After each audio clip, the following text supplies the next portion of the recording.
শুধু গাওয়ার পরও সঙ্গীদেরকে মাইনাস করেছে। সংলাপ করে হেরা হেরা, দেশ চালায় হেরা হেরা, মাইল করে হেরা হেরা, কুহাকুলো করে হেরা হেরা, আন্দোলন করে হেরা হেরা, টেহারনে হেরা হেরা, ভাগনে হেরা হেরা।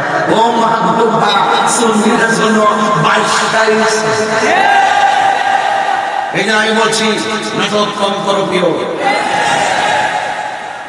তোমাদের নাটক সব মানুষ দেখেছে। এতদিন মাঠ গরম করে ফেলেছিল, এখন তোমরা চুপ হয়ে গেছো। বোঝা গেছে তোমরা শুধু বাঙালির জন্য বাঙাল দিকে দুয়ার বাসা পাল্টায় ফেলো। এই চরিত্র সঙ্গীতের চরিত্র নয়। ঠিক না বেঠে সঙ্গীত হলে হালে বাড়াচ্ছে পাগল, সঙ্গীরা হালে বাড়াচ্ছে পাগল, তাকে পৌঁছাতে পাগল, সাহাবায়ে কেরামের পাগল, সঙ্গীরা কেরামের পাগল। এই জন্য সঙ্গীতকে ত্যাগ দিয়ে দূরে সরাতে পারবেন না। ত্যাগের রাজনীতি সঙ্গীরা করে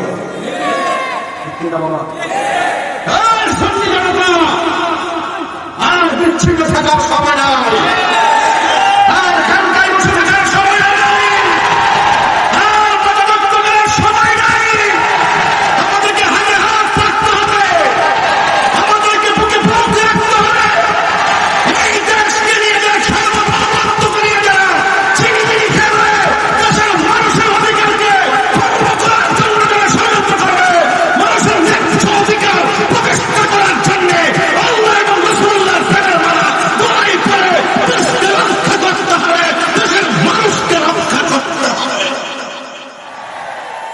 একসাথে থাকলে আমাদের 1 ইঞ্চি ক্ষতি কেউ করতে পারবে না। কথা ঠিক না বেশি?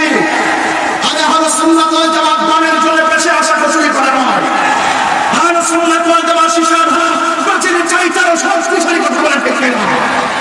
এই আহলে সুন্নাত ওয়াল জামাত চাঁদাবাজিতে বিশ্বাস করে না, দুর্নীতিতে বিশ্বাস করে না, যারা অপরাধে বিশ্বাস করে না, সন্ত্রাসীতে বিশ্বাস করে না। আহলে সুন্নাত ওয়াল জামাত শান্তির বার্তা হয়ে এই দেশ করে সত্যের কথা বলে সারা জীবন তারা কাজ করে গিয়েছে। ওটা বলে ঠিক না?